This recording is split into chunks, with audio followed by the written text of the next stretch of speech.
Today is a new day, guys, because we are starting phase 2 or stage 2 on this truck. The reason we're doing that is, although it did really good in Moab, it's been surprising me. The front end steering rack is pretty much gone. It started to leak during my trip. The lower control arm bushing on this truck is completely gone, and then the shocks probably need to get serviced. The ball joints are also I don't know if they were replaced or whatnot from the previous owner, so I'm just gonna do that because that's a dangerous failing point for these trucks. But the good news is, shout out to the truck shop, they had a LT kit for this truck sitting around. They refurbished it for me and I was able to pick that up, so we're gonna go long travel with this guy. Currently this is how the truck sits. Got a little bit of a wider stance because of the wheels. They're -12 offset with a 375 or 4-inch backspace. I forget what it is, but we have plenty of clearance to clear the coilovers. I don't know if it'll be the same as far as the LT kit goes, but we'll check that out. And yeah, the LT kit is a Total Chaos LT kit, and it's refreshed. Like I said, I'm doing a Heim joint steering and a Uniball conversion on the lower ball joints. So first we got to drop the skids, drop the steering rack, and then we can take off the suspension and put everything back together, but you'll see in steps as I go. All right, so we're underneath the truck, got the skids off. You can see here's the leaking portion of my steering rack. These bushings are also pretty jacked up, so that's the next step, is drop this guy. We're gonna have to disconnect it from the knuckle up here. This bolt, 2 lines, the lines that are connected over the top of the rack, this bolt and this bolt, and disconnecting it from the tie rods. So let's get this guy in the air and just get started.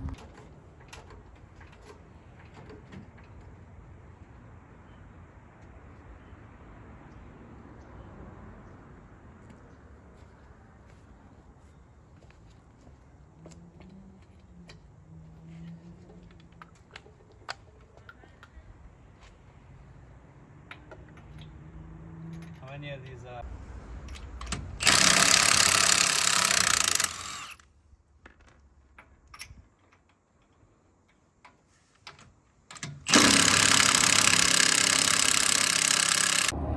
All right, so got the truck jacked up. Now we're gonna move on to the steering rack. First, actually, I'm gonna take off this sway bar because we're not gonna be reusing it for the LT kit. So that's gonna come out. That would be this bolt back here, and then these bolts here holding the steering rack in place. I mean the sway bar.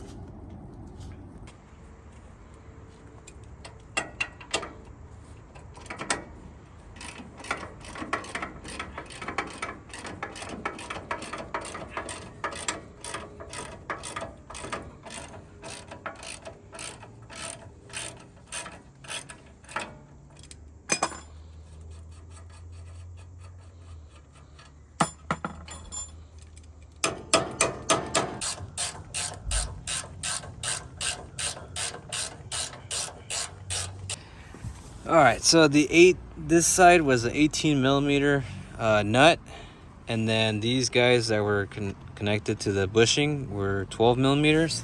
This one on this side has an Allen opening, so you have to hold it with an Allen key to remove this one, and this is a 17 millimeter bolt. I don't know why they were different, but that's what it was. See, sway bar is out, and now we're gonna move on to the steering rack. All right, we're getting on with removing the steering rack. Took the cotter pin out and the castle nut. This is a 22 mil. Next, what we're gonna do is we're gonna strike this end right here, and hopefully the tie rod drops out. Striking right here. I really hope I can get it.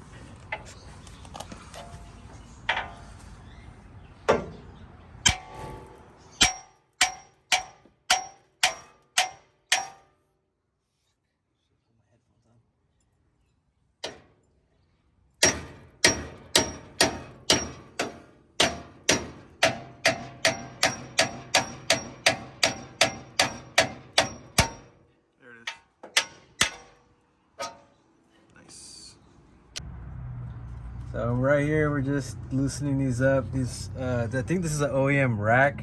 These happen to be 17 for the fittings. Try to use one of these flare nut wrenches because it's easier on the lines and it doesn't strip. And then I use a regular 17 to get it off. If they start twisting the line, just work the nut back and forth until it starts releasing, and then that way it'll free up from the line so you don't jack it up. All right, so we got the lines disconnected now. This is a 10mm bolt for the bracket that's holding the lines in place. So now we're in a good position to take off these bolts that are holding on the steering rack. But first we have to disconnect it from, let's do that last. We have to disconnect this bolt, the one on top, and the two here. I think these are 19s. This is a 19 as well, I think, and this is a 22. Okay, so last thing we need to do is take out one 12mm bolt here and one on top. Separate these, and hopefully now that all the bolts are out, we can just pull the rack down and it'll disconnect from the spline that's holding onto the knuckle here. So we were able to drop the steering rack after all, and this is a knuckle that we were disconnecting from the top. You should just be able to pull that out. I think when they ask you to remove the bottom one is so that you can actually pull the whole knuckle off, because I think you have to transfer this thing over to your new rack. All right, just to show you what we're working with, I don't know how old this Total Chaos kit is, but it looks like one of the original ones. The kit was refurbished before I got it, so I didn't want to pull all the bushings and everything off to repaint it. So I'm just gonna go on like this. Here's the upper control arms, lower control arms with the ability to run a bypass shock down the road if we want to. Down here we have the Uniball conversions, common failing point for the Tundra, so that's really important to get that done. So instead of tie rods, we're going to have extended Heim joint steering, all the spacers for the control arms. Right here we have era appropriate coilovers. These are swayaways, which from my understanding came from the original designs from Lance King, who ended up moving over to start King shocks later down the road. But these are the ones prior to the AFE Power takeover or buyout for swayaways, and now it's still owned by AFE Power, but they're not built like these anymore. But at least there's seal kits still available for these guys, so these are fully rebuilt. These reservoirs obviously are seen better days, but might put some Coors Light cans to cover them up, just to dress them up a little bit. The top hats for these shocks, and then we have extended axles for this kit. So that's what we're working with, and that's what's going to go on this truck just now. All right, so we had gotten the steering rack out. Today's a different day, and we're going to continue on with the disassembly here on the driver's side. So we're going to take off the caliper. We're going to remove the brake line up to the soft line, or actually to the other part of the hard line. These are going to not get reused. We're going to use extended brake lines for the long travel kit. We're going to remove the spindle, lower ball joint, the coilover, and the upper control arm. So let's get to it step by step. All right, so we're going to start with actually disconnecting the axle nut from the spindle. And the reason we're going to do that is because there's not a lot of ways to loosen that nut if the caliper's on the way. I'll show you right now. I'll be putting a screwdriver right here so that this brake doesn't move, and then we can remove this axle nut, and then we can go on to removing the caliper.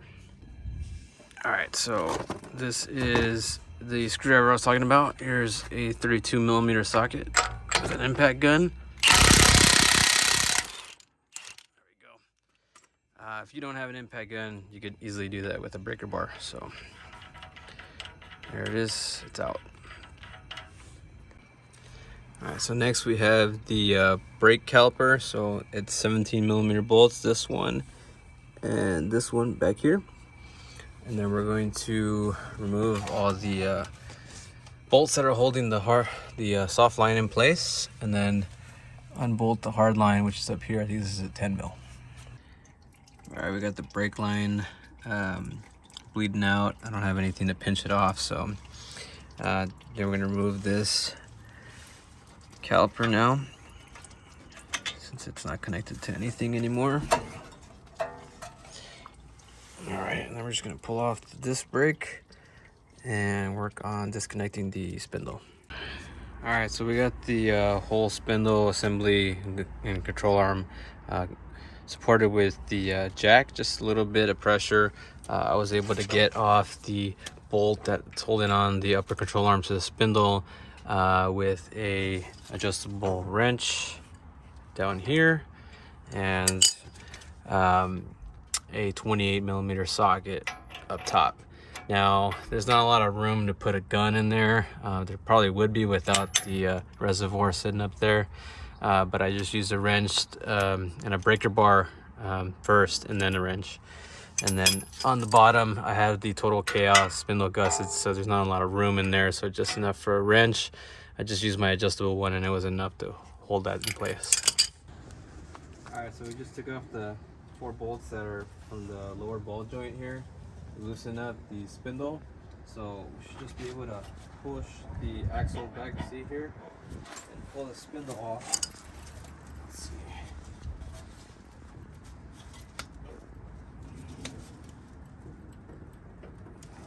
Be under a little bit of pressure.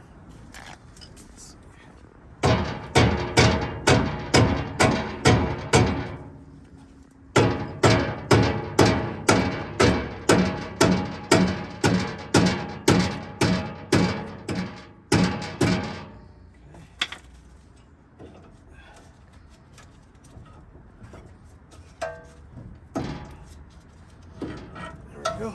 We got the spindle off now, and we're gonna pull the axle out. Make sure you got something underneath to catch the fluid, or else just put the other axle in. We're gonna leave it in for now while we take off the bolts for the lower control arm and the shock. But the spindle's out, and this is gonna be worked on because the bearing needs to be replaced at this point. All right, so the long upper control arm bolt that comes across is a 19mm on both sides. Got a wrench on this side. I used the breaker bar to break it free, and then I used a handy dandy lead pipe on my ratchet to break the rest of the bolt free. Just gonna push it through that way at this point. So here's the upper control arm bolt we just took out. Here's the Total Chaos arm we just took out. Pretty much a stock length arm, slightly longer to accommodate for some coilovers, but check out the long travel arm. Pretty big difference. So we got the upper control arm out. We're gonna remove the lower shock bolt and the bolts that go to the top cap. Another size comparison. So here's our hold coilover, massive reservoir to be honest. And here's our swayway. So look at the shaft size here versus here. So almost getting double the travel. So we're gonna pop this back in. This guy probably will get either rebuilt or sold as is. All right, so all we got left here is the lower control arm bolts. I'm gonna take photos of where the bolts are located, and then maybe do a witness mark. These are a pain to get off, and hopefully the bolts come out just fine. But here's where we're at. Okay, so the inside bolt is a 19, the outside is a 22. Okay, lower control arm is out. I left the axle in there because if I pulled the axle out, all the differential fluid is gonna leak out. Check out this lower control arm. This is the ball joint. Actually doesn't feel too bad. Probably could have kept this, but we're going to a Uniball conversion. And then check out the bushing here. It is totally disintegrated. This one's also almost gone too. There's nothing there. All right, so here's an OEM axle, and here's an extended length axle for the long travel kit. Believe it or not, it is not sunny in San Diego today, it's rainy. So instead of suffering out in the weather, this is where we're gonna start when the weather gets better tomorrow. This is the lower control arm from the passenger side. This is the lower control arm going into the driver's side. And you can just see the massive difference in the control arms. And the bushings on these guys are pretty bad. The ball joints on this passenger side and the driver's side weren't too bad. So this is where we're at. Just wanted to show you the difference here before popping them in to the truck. Since we still got the bad weather, be a good chance to swap over the brake lines. So this is the hard line going to the caliper, soft lines, and the brackets. These are some braided extended brake lanes that we're going to swap over. So I just got the line in the vice grip supported by the flat side, and then I got a flare nut wrench so I can pull this off. So again, same thing, if this line starts twisting on you, work the nut back and forth until it starts unthreading without having to pull the line. I'm just going to clean up these threads and then put this in the other extended line. Alright, so these brackets, just take your time with them or else you're going to bend them. To have a chisel, and I just right behind it, just gently tapping it like this. And you should be able to get that sucker out. Alright, we still got bad weather, but we're going to continue on anyways. I already swapped out the axle with the extended axle. The easiest way to get these is there's usually like a little gap right behind the axle to the differential, and you can get like a pry bar like this or a little tool called the lady foot to pull it back. If you're lucky, you can just yank it, but I wouldn't recommend that. Or if it gets really stuck, you can get a screwdriver or that pry bar right there behind the axle, and then tap it with the hammer until it starts coming out. But yeah, we swapped it out. I'm gonna leave it there. The only reason I put it back in is because it starts leaking. So instead of it being leaking everywhere, keep as much of our fluid as possible and then just work around it. All right, we got our control arm here.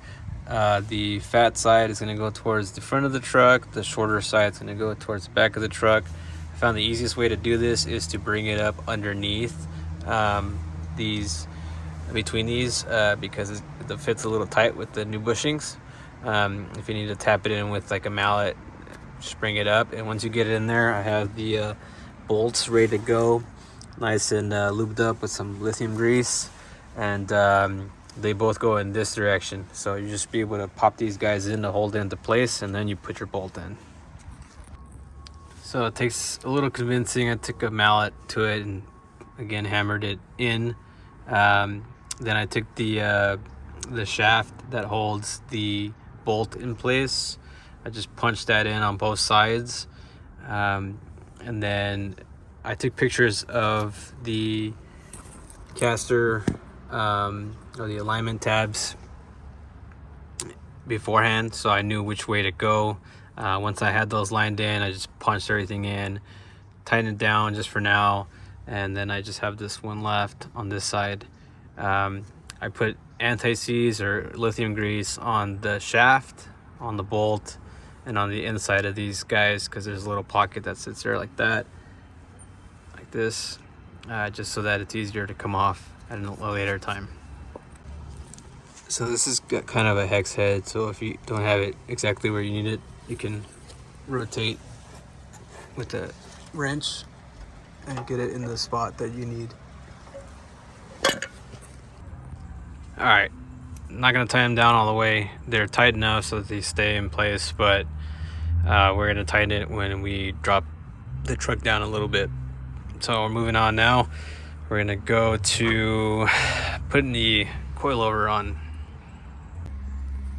So the coilover is pretty simple. This, I didn't see a torque spec for the bolt that goes to the top hat, so I just torqued it down to 65 foot-pounds. These are 14 millimeter bolts, and it's pretty simple. Just hold up the coilover as best you can, pop one in, just screw it nice and like just snug enough so that you can keep it there. Once you got two of those in there, the last one in the back is pretty hard to get to. So if you have a tool like mine, this is a magnet, but it has a handy dandy little button back here that is a claw. I was geeking out on this the other day, but I see it hold the bolt like this, and then this thing is flexible, so it's nice and easy to get behind tight spots like this. AutoZone, I think, is like 10 bucks. Okay, now that you got your 3 bolts in, you tighten these 14s down to 47 foot-pounds. For the orientation of the shock, it's going to go towards the front of your truck, because it's going to be an angle like this. And make sure that the hose that you have is pointing outward. Mine is adjustable, like you can move back and forth. Some hoses are fixed, so just make sure that you have the right coilover for the right side. Usually the hose is fixed to this direction or that direction, depending on the manufacturer. All right, now that you got your top hat bolts torqued down, moving on to the bottom. This is a 19 millimeter bolt on both sides. I'm going to put mine in this way with the nut on this side, so it's bolt, washer, nut. And not a requirement, but I put PTFE dry lube on the ball joint in here just to make it lubricated and moves around freely. And then this guy gets torqued down to 100 foot-pounds. All right, next up we have our Uniball conversion. These guys, you have to hold this down with a 12 millimeter Allen key. The bottom, I believe, is a 22 or 24, I forget. But there's one fault with these Uniball kits. The material that's right here next to the mounting point is really hard to get any kind of a socket or anything in there. So unfortunately, just got to do your best to tighten it down with the socket. If not, then you're gonna have to do it by hand with the wrench. But I'll show you that when we get there. All right, so this ball joints or the bolt is torqued down to 100 foot-pounds. Now we're gonna move on to the upper control arm. All right, so here's our upper control arm. It has a bend like this. The bend makes a space for the coilover. Coilover is like this. So this is going to go towards the front of the truck. That's your upper control arm bolt. It goes in this way from the front of your truck to the back of your truck. Okay, once you got your upper control arm bolt all the way through, this is torqued down to 98 foot-pounds. The one on the driver's side is a lot easier to do than the passenger side. You just push it in under the battery slightly, and once you got it past here, you can kind of bring your hand behind and just push it all the way through to the other end. On the passenger side, it was really difficult. Not a lot of space on this side. Plus you got the intake, you got some sensors and some hard lines in the way. So the way I did it was I saw this hole right here, and I actually got a pry bar behind the bolt and started tapping it slightly to make sure it was lined up, and then tapping it, and I was able to push the bolt all the way through to get it bolted down on this side.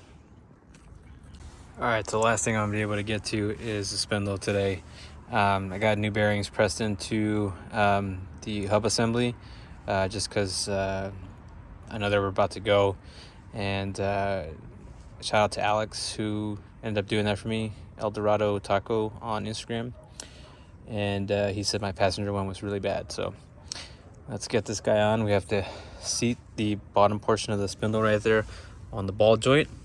We got to push the axle into the spindle, and then we're gonna close all that up with the upper control arm. So a little update from the last portion of the video. We were gonna put the spindles on to the ball joint on the truck. However, I don't know if you remember me showing you, but the ball joint had some extra material from the mounting surface from the welds, and it was basically didn't leave any room for a socket or anything to get onto the hardware. This is the stock hardware right here. Couldn't get a socket on it. It was really hard to tighten it by hand, and actually was scoring the side of the ball joint mounting surface. So anyway, the solution to that was I just went to go get some hex hardware, same grade hardware, and yeah, we're gonna be able to tighten it down with an Allen key instead to the correct torque, same tensile strength, same length and everything. So yeah, we're gonna replace the stock hardware with this, and then those bolts get torqued down to 59 foot-pounds from what I found online. So we got that hex hardware in there, ball joints tightened down properly.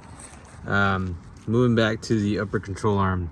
Now I don't know if it's just my LT kit or all Total Chaos LT kits. Let me zoom out a little bit here. But as we're moving the bolt through, you can see it lines up here, but on this side we have a gap between here where the bolt comes out and the other side of the upper control arm. I measured this up to the other upper control arm, and this is wider than the original upper control arms, so very important. I had to acquire these spacers. Spacers are about maybe 2 of those washers, these thick washers right here, 2 of these guys thickness, and it basically makes up for the space that's between the upper control arms. So again, not sure that's for all Total Chaos kits, but I don't see that anywhere on the instructions, but I have this little spacer to make up for that space. All right, so here's that spacer. This is already tightened down, so now we're moving on to putting the upper control arm on the spindle. Now we have a different issue. This is a spacer that's supposed to go underneath the head of the spindle here, but if you can see, it's like barely off, and if we have the bolt through, I very highly doubt we can actually get this on there anyways. And I think this is supposed to be on there for strength purposes, probably like this actually, and the spindle pushes it out. So I've seen my previous setup without this spacer, and I've seen other setups online with no spacer like this. I think it's safe to run it without it. Don't quote me on that, but I'm not gonna use this. But if you do have the space for it, I would recommend using this. All right, so might be a little difficult for the bolt to be located to the top of the spindle. If that's the case, you can use a punch or a screwdriver like this to move the Uniball to help locate the top of the spindle so you can push the bolt through. I got it just enough so that I can get it a little bit of thread showing through the bottom, and then punched it with the mallet.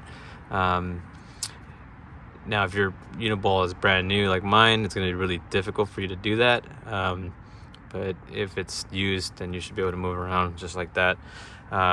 Helps to have a jack underneath the ball joint to lift the spindle up to the upper control arm and get that bolted together.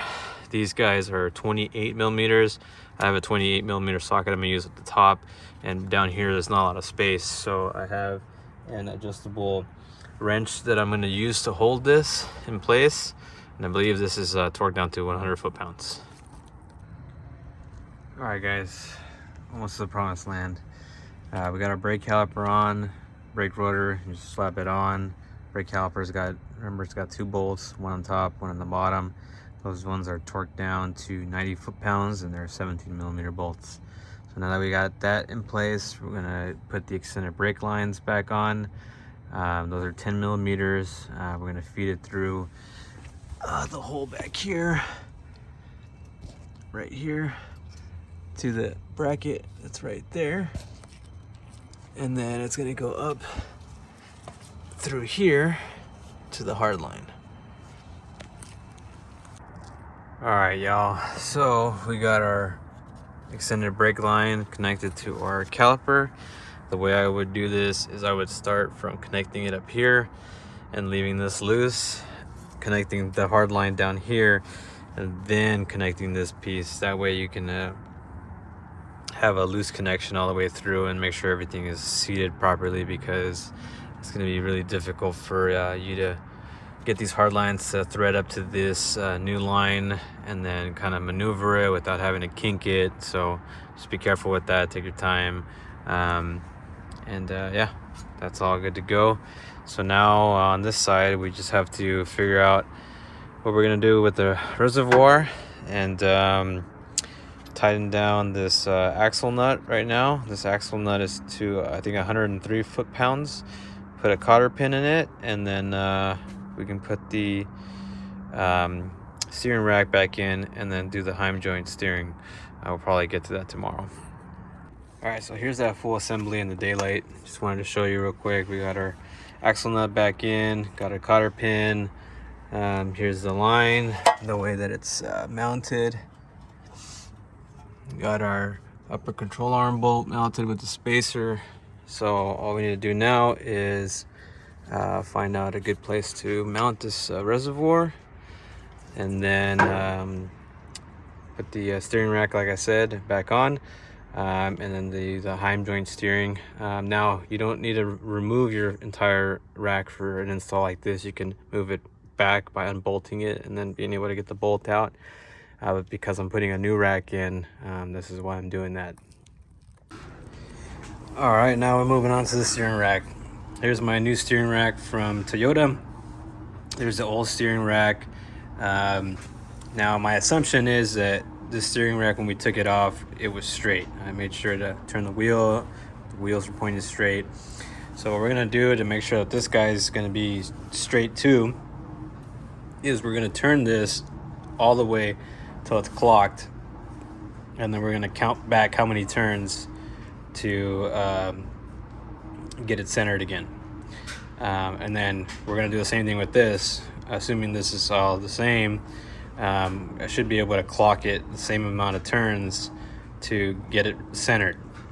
Now I need to do that because when we put the steering knuckle back onto the truck, what ends up happening is that it's going to be lined up the way that it's going to be lined up with the steering wheel.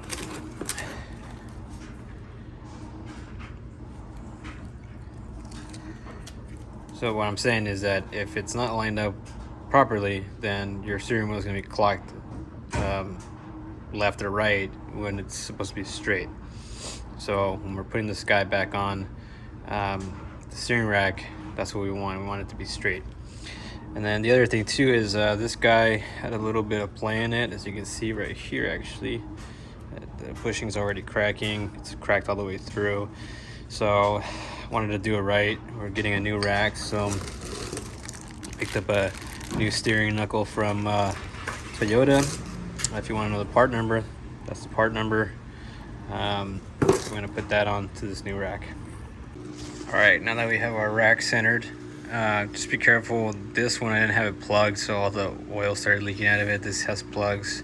Anyway, took me about a 1 3/4 turn to clock out both sides. So now we're centered. Now we're gonna move on to the bushings. The bushings on the OEM one are actually kind of hard, but they're in okay condition. That one was bad, but these ones are really soft. I don't really like that. But in anticipation of getting this, I picked up a Total Chaos bushing kit. So I'm just gonna see if I can swap these out real quick.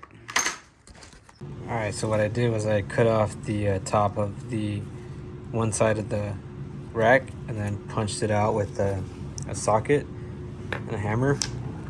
I did the same for this one. I'm about to punch this one out too. And those are the only two that you really need to do that to. These bushings are 2-piece, so they're gonna go in there nicely. And then I use the bracket from the old rack on this one. Now, if you're doing this on your original rack, you might need a torch to get some of those bushings out, but since mine is new, they came out pretty easy. All right, so we got all our bushings on there. And then last but not least, what I did was measured the lock nut and how many threads were left on the tie rod. And I matched it up to this. I measured it out, and it's about 3 inches out, or 3.5 inches out. So this matches up to the extra LT, basically extended steering. So that should work out just fine. Now we're just gonna get this rack in the truck and see if we can mount up the points for the Heim joint steering, and then from there we should be almost done with the installation. All right, guys, so I got the rack on the steering column. Now the best way I found to do this is actually just to sit the rack on top of this perch right here for the middle bolt. The knuckle, it's best if you put it up first, because there's this flat slit on the steering column, and that's the only way it goes up. So once you got that in there, it's pretty snug, so then you can just kind of move the rack so that you can fit the knuckle on the bottom or the top portion of the rack. Put your 12 millimeter bolts in there, and then it'll hold it in place, and now we're set up to put all the other bolts in. So that's just a better view of the knuckle. So again, there's a slit. There's only one way it can connect to the column up there, and then it just sits down here. You're gonna be tightening up this 12 millimeter bolt and the 12 millimeter bolt up there. These are torqued down to 27 foot-pounds. Once that was aligned, what I did now was I dropped the middle bolt, and it's just enough to tighten it down with the ratchet wrench and a socket wrench, and basically enough room to also torque it down. This is torqued down to 97 foot-pounds.